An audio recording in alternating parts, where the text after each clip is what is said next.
and nothing else happens there. Let's pray together, and then we can begin. Father, we are thankful that you have brought us here safely. We ask that you continue to be with those who are still on their way, even those who might have car trouble. We pray, Lord, that you will bless them with safe travels. Those who are not well, we think of them at this time, and we ask that you continue to be with them. But thank you again for an opportunity for us to speak about your word. We pray, Lord, that we will continue to want to reach as many souls as we possibly can. Thank you for Jesus, and thank you for his word. And thank you so much, Lord, for the church. We pray that we will have a blessed time. In Jesus' name, amen. We do speak of adding members to the church, and it's an operation that God has orchestrated for us to be a part of the Great Commission. Yeah? So we serve a great God, and we are part of a Great Commission.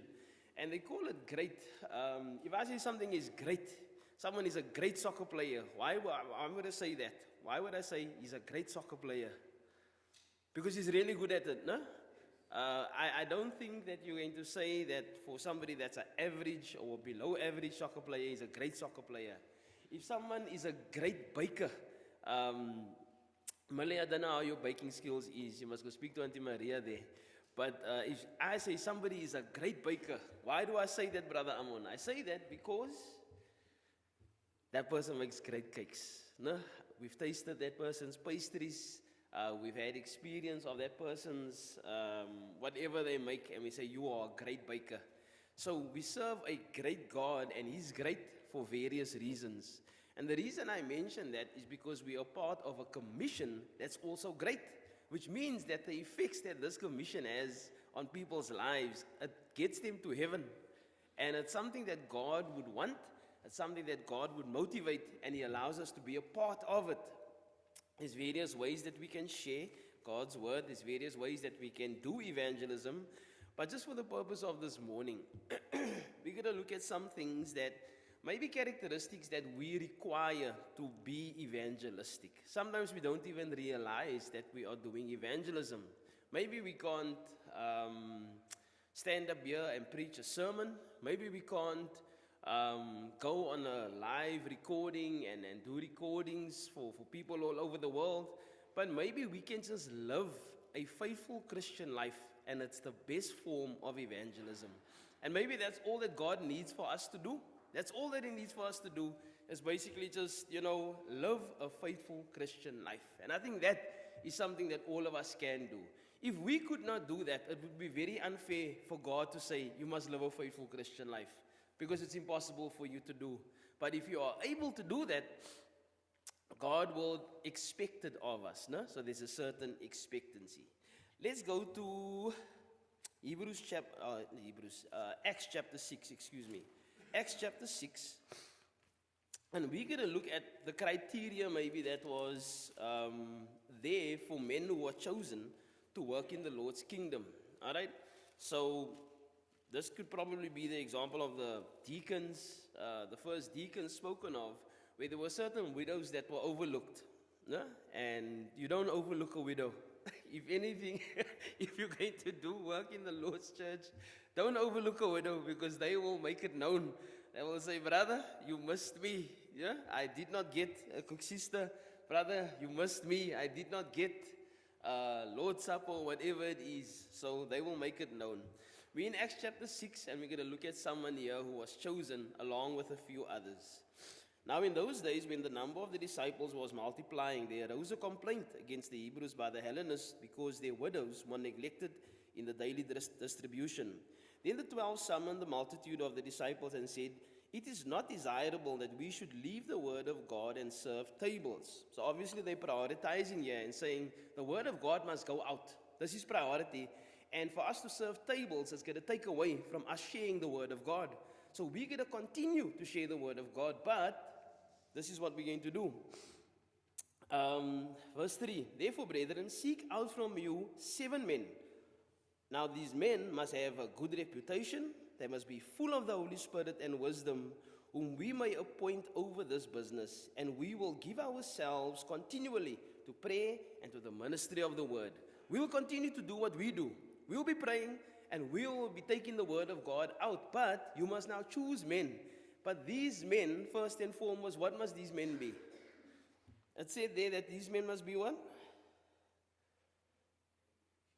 Good reputation. Good reputation. So you must have a good reputation. Also, you must be full of what? Full of the Spirit. So there is a criteria here. I don't think just anybody's going to come and going to do the distribution. So we're going to look for men with good reputation, men who are full of the Spirit, and then men who also have what? Men who are wise. Men who are wise, right? So somebody who's not wise, that's the person who builds on the sand, is probably not going to be chosen. Somebody who's not full of the Spirit, and that's very important because not everybody was full of the Spirit. And then also not everybody had a good reputation. All right? So they're going to choose these men, and we're going to see who becomes a part of these men. Verse 5, and the saying pleased the whole multitude, and they chose Stephen, a man full of faith and the Holy Spirit, and also Philip. And that's basically the person that we want to speak about here, because there is a bunch of others here. What's that guy's name? Prochorus, Nicanor, Timon, Parmenas. Those of you who are looking for names for children, here we go. A proselyte from Antioch. And when they had prayed and laid hands on them, then the word of God spread, and the number of the disciples multiplied greatly in Jerusalem, and a great many of the priests were obedient to the faith. But somebody who was chosen here is a guy called Philip. And I love the way that Philip was an evangelist. He became an evangelist. And maybe he's not as highlighted as any of the others, but he was somebody who was faithful. He had a good reputation. He was full of the Spirit. And if we are going to use any of that criteria, then we also want to have wisdom. We also want to be full of the Spirit, and we also want to have a good reputation. You see, it's a very good standard to live by, because once you start doing this, we're going to find out how Philip does evangelism. He becomes evangelistic in what he does. Yeah, he's willing to serve tables. He said, let me help, let me do that. Let me go and help and hand out the things to the widows. I saw Brother Stephen running there now. I don't know if he wants to tag me out or if he wants to... Let's carry on. Philip, we're in Acts chapter 6. Now we move to Acts chapter 8. In Acts chapter 8, are you there? I think it's just a page or two over. Verse 5 says, then Philip went down to the city of Samaria and preached Christ to them. So it shows that he's actively involved here in preaching the gospel, in telling people what the truth is. And he's not somebody that sits down, and if I look at somebody who's a servant, I think Philip fits that profile. If you're going to be an evangelist, you need to be a servant. You must be willing to serve tables. You must be willing to do what God wants you to do. But Philip meets this criteria. He's filled with the Spirit, and he's a faithful man. We cannot. It's going to be very, very difficult. You see, when you come late and you put up a clock, I have a problem with that. If you put up a clock, you must be early, so that when the preacher comes in here, it's like, oh, the clock is here. The clock can't come later, because now the clock is going. Have a seat, Brother Isaac. We kept a seat for you there in the back. Good morning. We had coffee this morning. We had a whole lot of things this morning already.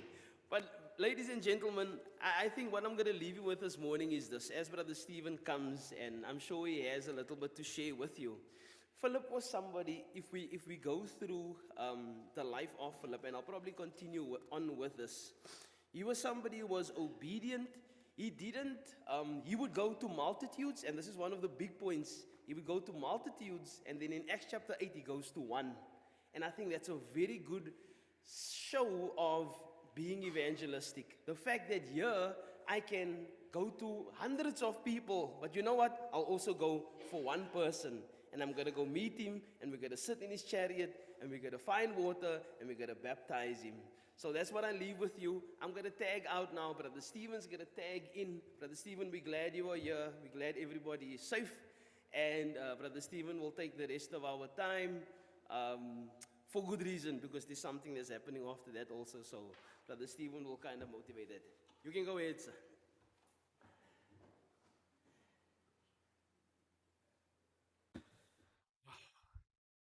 Good morning. I don't know if I must say good morning. Maybe the best of the good is that I'm here, but it's actually a very frustrating morning for me because everything that could go wrong went wrong this morning. First, my neighbors had visitors. I think they have visitors because the whole driveway was parked and I couldn't get the van out. So I had to jump into the bakkie, and the bakkie is, so to say, overloaded, and I hit a pothole on the way here, and it damaged the whole tire. So then I was stranded, and so we had to go into emergency mode. And thank you for Mazi for acting so swiftly.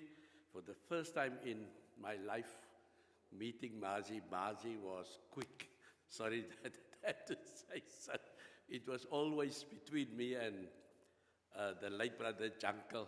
Then he would say, you see, Stephen, I've told him now, it's now 9:30. Let's watch what time he comes. And then maybe 10:30 only he will come. You see, he can't just turn around. But this morning, Mazi showed us all wrong. He was 1, 2, 3, he was there. The buckie's still there. We left somebody with the bucky. And now he's going to try on his own well, not on his own, we're trying to get the bucky here by the church. But I am here to teach. It's now, I've only got about 15 minutes to teach, but in this 15 minutes, I'm sure I can, I'm sure Brother Theo did pray already. Okay, thank you. So we are still in the book of Nehemiah. And I'm sure I'm not going to be able to do the whole study, but I can do the introduction. And that is chapter 7. I will not touch on chapter 8 because actually 7 and 8 together. So the first thing that we will notice now, if we read chapter 7 and verses 1, now it came about when the wall was rebuilt, and I had set up the doors, and the gatekeepers and the singers and the Levites were appointed. So what do we learn from that one verse? From chapter 1 until chapter 6, the wall was there was the preparation stage from Nehemiah. Remember, they received the news that the walls are down and Jerusalem is laying still in ruins. And the temple is built, but the temple only reflects a temple as far as the people know that there is a temple, and they believe that the presence of God is in the temple or with the temple. But it was a sore cry from what the temple was like before. It was just a sample of what David or Solomon's temple was. But the walls and Jerusalem were still down. And then we know that he went to the king, or the king saw his face was saddened, and then the king said, how can I help you? And the king helped them, and he's now in Jerusalem, and he's building up the walls. And he had lots of opposition, Sanballat and Tobias and the one guy, the Arab guy, and so on. They were all there to hinder the building of the wall. Now, at the end of chapter 6, we'll see that in 52 days that the wall was complete.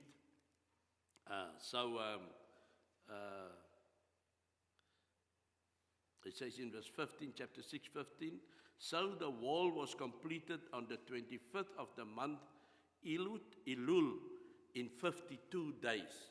And so chapter 7, once the wall is complete, now one would say, look,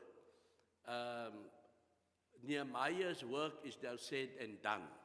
He can pack his bags and he can go back to his previous job, in which he was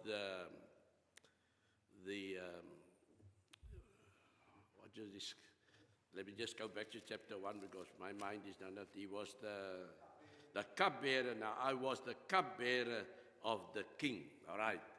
So, but that is not the case. What we learn from now, what we are going to learn, the manual work is done. From chapter 1 until chapter 6, the hard labor is done.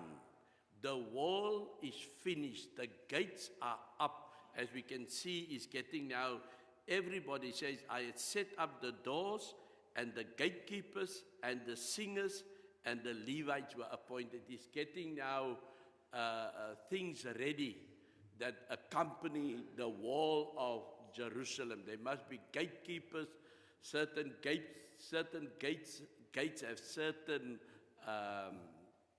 reasons or duties by these gates, and so he's preparing all these things. He's going back to how it used to be. But now there is another thing which is of importance, is the soul of men. Remember that they were 70 years in Babylon, and if we read in Daniel, we can see how he also lament, because he realized the 70 years is over, and so he prays then to God, in which he also says it is our fathers that did the wrong, but it is just as good as they also did the wrong. And so he's praying now for God's forgiveness, and that this 70 years, as God has promised, it would only be 70. So we know that Jeremiah himself, that he actually went to buy a plot of ground to show the people, see, I am buying ground, a property, because I'm coming back. After 70 years, well, maybe he had believed he would be a great old man. Remember, in those years, the people lived very long. So he knew that he would be able to come back, and then he will. But it was just a means of demonstration to the people so they don't lose so much heart. Okay, let's get back to chapter 7. So the wall is built, everything is now said and done, but the hearts, the spiritual value of the people must still be addressed. Some of them as maybe in the way when they built the wall, they must be muttering to themselves, what's the use? Why all this hardship?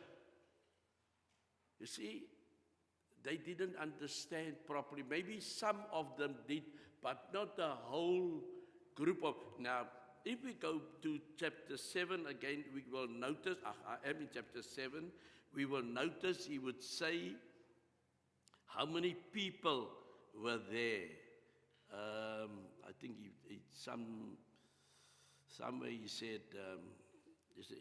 how many people, how many thousand people. The whole of chapter 7 is mostly about the numbers of people. Let me just say, I know I saw how many people were there, some 67,000, if my mind does not slip me now, but I know it is quite a large amount of people that made the journey. But anyway, you'll notice that in chapter 7 is mostly the number of men of the people of Israel. They say the sons of Parosh, 2,000, the sons of Shephatiah, 372, the sons of Arah, 652. But when he takes them all together, he comes to verse 66 says, the whole assembly together was 42,360. Yeah, I see it now. The whole assembly, when you add maybe up all those numbers, you'll get to the total of 42,000 people that were there in Jerusalem, and they all helped building the wall. Now, this 42,000 people, where is their heart?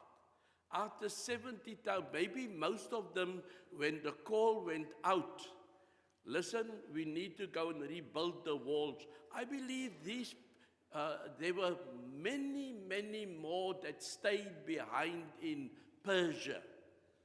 They was first under Babylon, and then Persia conquered Babylon, and it was Persia, Darius or Cyrus, one of the two, that gave them permission to go and build the wall.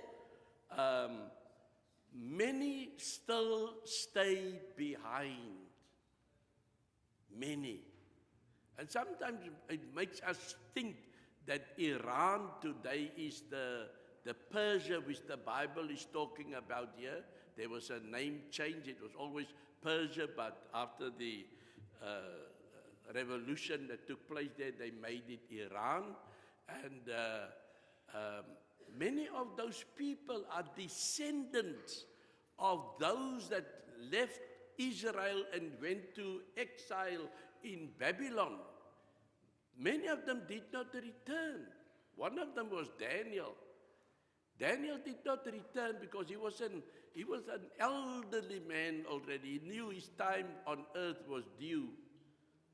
So he did not return. Many of them did not return. So those that returned, they had maybe in their heart a longing to come and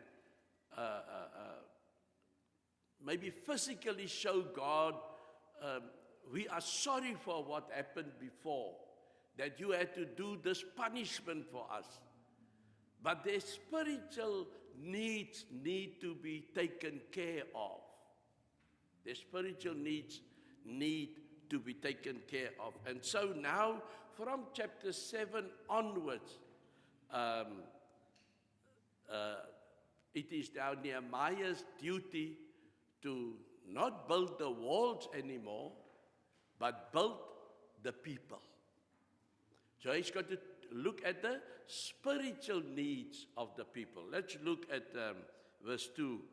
He says in chapter 7, verse 2, that I put Hanani, my brother, and Hananiah, the commander of the fortress, in charge of Jerusalem, for he was a faithful man and feared God more than many. So he put his brother and this commander, Hananiah, in charge. He's a faithful. It's always good if the Bible can describe someone like that. And then from there we can detect this is the kind of man, this is the kind of woman that the Lord also needs. And sometimes when I read this, I ask myself, if the church needs something to be done, would they describe, let's put Stephen in charge there, let's put him to take the care there because he is a faithful man and he feared God more than many. Would that be my description also? And so when we read things like this in the Bible, we put ourselves on the same pedestal and we ask ourselves, am I that man? Am I that woman? You know? So I don't know. That is why, you know, when you're at Bible school, you can, Ben will detect, will confer with me that is how it is. They give you a passage of scripture, and then they want you to, then they say, what is the contents of that scripture? Then we got to write 3 or 4 pages, and what do we take from that scripture? Because we do not just take it at face value. In every scripture, there's a hidden meaning. You just flow. It's like I have just said now, this chapter 7 is all just about numbers. But do you know that those numbers, it had to be said. It had to be written down. Maybe when we look at another book in the Bible that is also not so nice to read, if I have to say it so, is the book of Numbers. You continually ran until this one does and this one does, and it's all numbers and things, but it's to bring the story or the happening together. Now, these numbers has got if I read further, it can say that where is it now? That he, I think it is verses 5. Then my God put into my heart to assemble the nobles, the officials, and the people to be enrolled by genealogies. Then I found the book of the genealogy of those who came up first, in which I found the following record. It was good that this numbers, it shows Nehemiah got the book of the genealogies because it was so important amongst the Jewish nation that who's your father, who is your grandmother, who is your great-grandfather, and so on. Remember, it was in, what study did I have? Was it last week?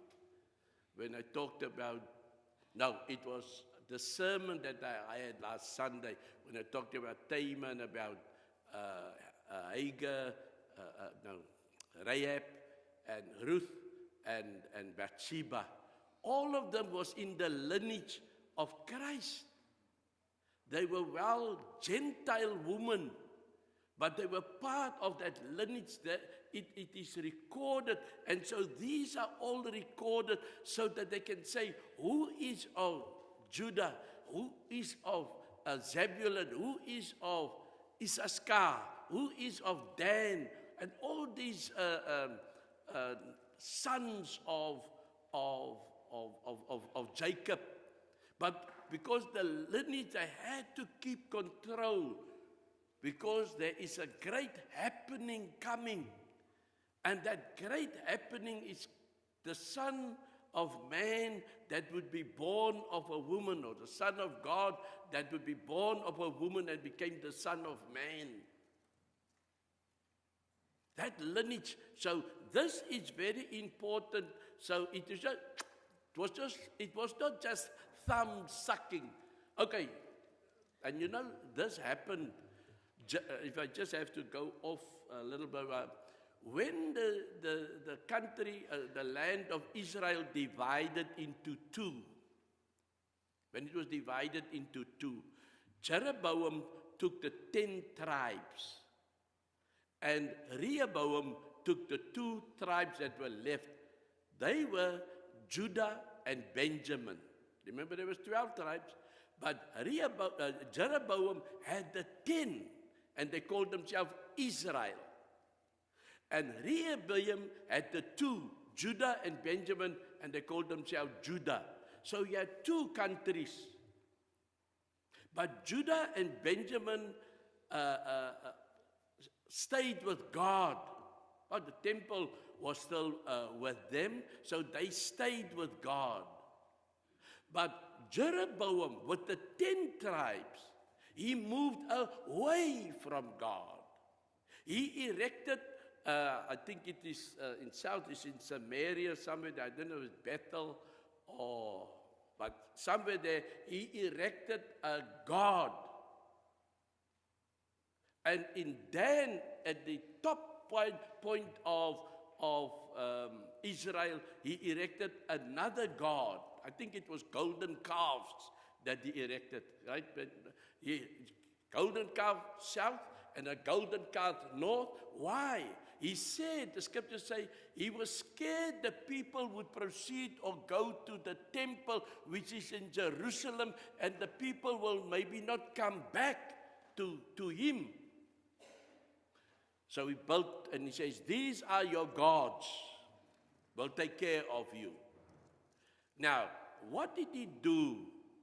He used, in Judah and Benjamin, they only used, or let me say in Judah, only those that are of the tribe of Levi attended to the temple.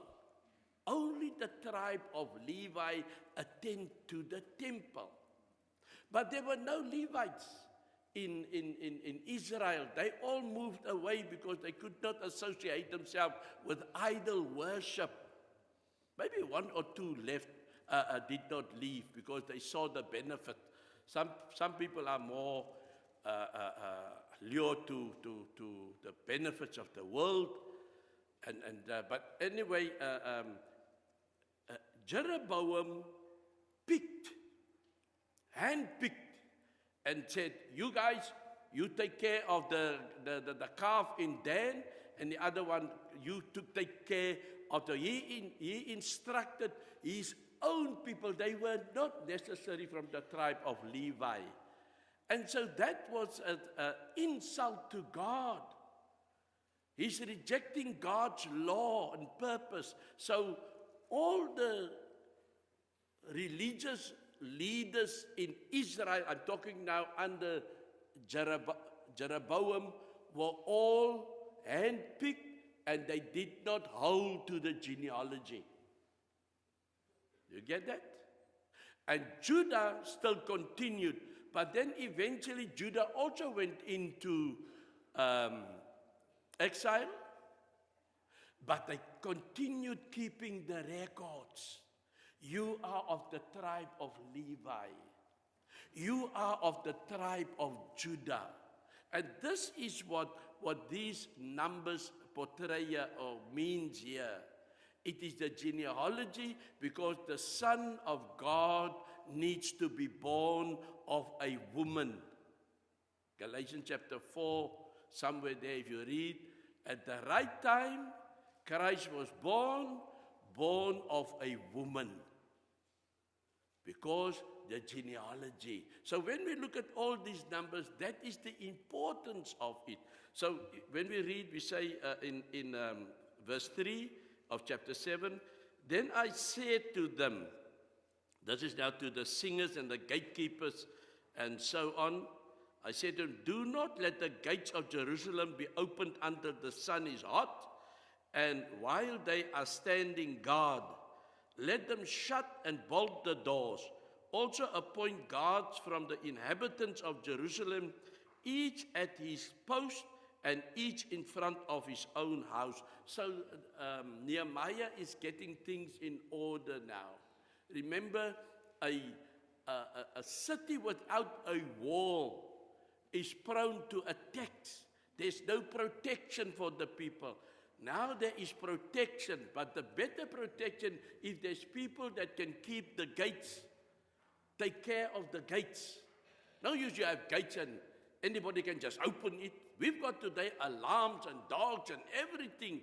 We don't leave our houses just open. The same here. And when we read here, when they say, do not let the gates of Jerusalem be open until the sun is hot. They didn't have watch or clocks like, here's a clock standing and I can read what is the time that is telling me I must get myself ready to finish. They didn't have that. They watched nature. And they could say, oh, the sun is now hot, it's time for us. We can go and to the field and go and work. The morning is finished, the day has started. So this is the language that we find here. So he's putting in order the care of Jerusalem, because this is the next stage. And then in verse 4, now the city was large and spacious, but the people in it were few, and the houses were not built. So there we get an idea that Jerusalem, the walls is around, it is built, but inside there's hardly anybody. The people are more where there is security. Now that there is security in Jerusalem, the call is, come fill up the empty space in Jerusalem. And then he says in verse 5, then my God put it into my heart to assemble the nobles, the officials, and the people to be enrolled by genealogies. Then I found the book of the genealogy of those who came up first, in which I found the following record. These are the people of the province who came up from the captivity of the exiles whom Nebuchadnezzar, the king of Babylon, had carried away, and who returned to Jerusalem and Judah, each to his city, who came with Zerubbabel, Jeshua, Nehemiah, Azariah, Raamiah,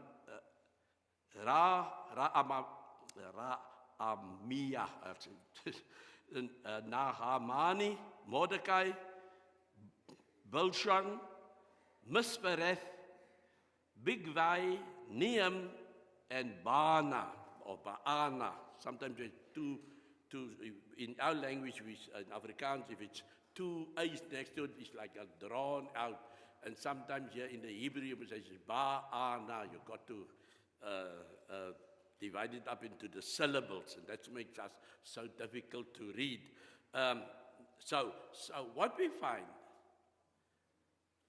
Nehemiah is putting in the order of God correctly. And Lord's willing, next Sunday, and I continue, we will find that it's already 800 to 900 years that has passed that they did not adhere to the commandments of God. And now everything has become new to them, but we will see how it affected their spirituality. So Lord's willing, I'll continue.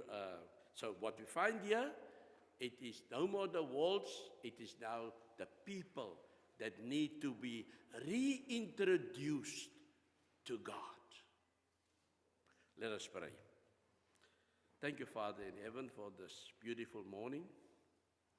Thank you, Lord, for bringing us safely here.